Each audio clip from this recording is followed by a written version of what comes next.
যারা একটু অ্যাডভেঞ্চারাস বা অভিযান করতে মনে মনে যাদের ইচ্ছে হয় কিন্তু সাহস পান না, অভিযান বলতে তো সে তাই বিপদকে জেনে শুনে ঘরে ডেকে আনা, তারা আর কিছু না হোক ড্যানিয়েল ডিফো রচিত রবিনসন ক্রুসোর উপন্যাসটি নিশ্চয়ই পড়েছেন।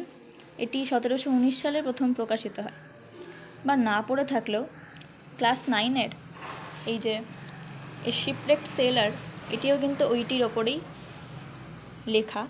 এই গল্পটিও কিন্তু ক্লাস 9-এ আমরা পেয়েছি, আমি এখনও পড়ছি। আজকে চেষ্টা করলাম এটার একটি ইমাজিনারি ড্রয়িং করার, কিছুটা এরকম কার্টুন পিকচার টাইপের।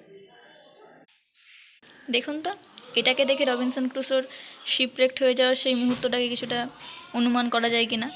যদি ইনাকে রবিনসন ক্রুসো ভেবে নিই কার্টুন পিকচার হিসেবে, আর এটা যদি সেই শিপ হয় যেটার রেক পার্টটা এখানে পড়ে রয়েছে, আর এটা যদি সেই ডিজলেট আইল্যান্ডটা হয়, কেমন লাগে?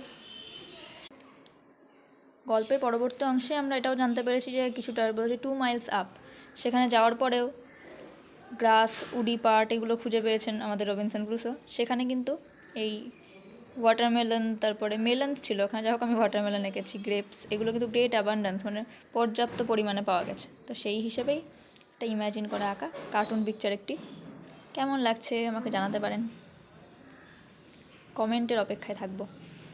লাইকও দিতে পারেন যদি ভালো লেগে থাকে তবেই।